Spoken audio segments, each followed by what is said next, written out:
Hello, I'm Aratrika Bhaumik and welcome to The Hindu. Today marked the second day of hearing in the Supreme Court on the contentious Waqf Amendment Act of 2025, a law that has stirred intense political and religious debate over the last couple of weeks.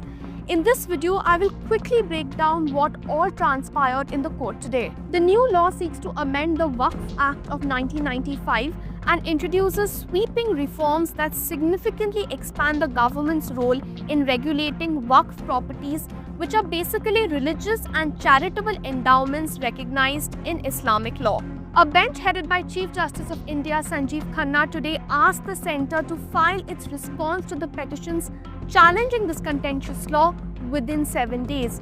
In turn, the petitioners will have another 5 days to file their rejoinder to the centre's response.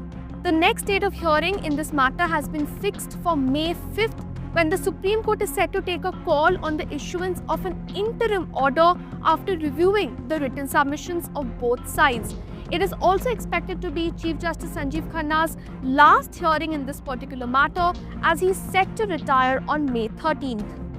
Today, Solicitor General Tushar Mehta, appearing for the centre, made an assurance on record that no new appointments will be made to the Central Waqf Council or the Waqf boards till the next date of hearing.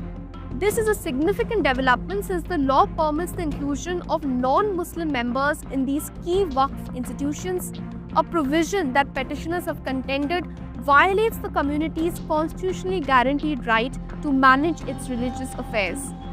Notably, he also assured the court today that no Waqf properties, including those declared under the Waqf by user doctrine, will be denotified by the government until the next date of hearing.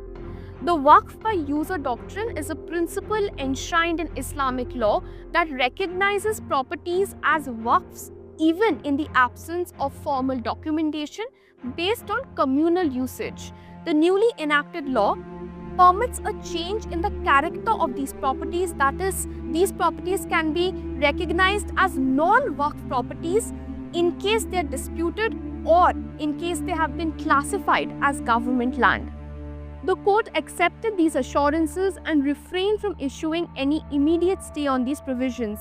However, the Chief Justice today noted that while courts are ordinarily reluctant to stay legislations, certain contentious provisions of this particular law drastically change the status quo, changes that could adversely affect the rights of the affected parties.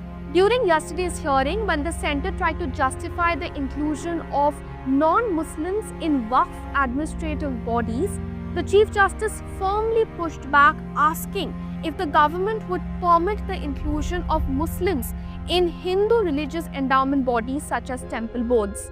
Before concluding today's proceedings, the bench today also made it clear that it would only hear 5 select petitions out of the nearly dozen petitions filed. The bench reasoned that it would not be possible to deal with so many petitions, and it was important to streamline the proceedings to avoid duplication of arguments. As protests continue across parts of West Bengal, all eyes now turned to May 5th to see if the Supreme Court stays these new provisions. The outcome of these proceedings will be crucial in defining the contours of states' power over religious properties and could also chart the path forward for India's secular framework. Thank you for watching. For more such videos, please subscribe to The Hindu.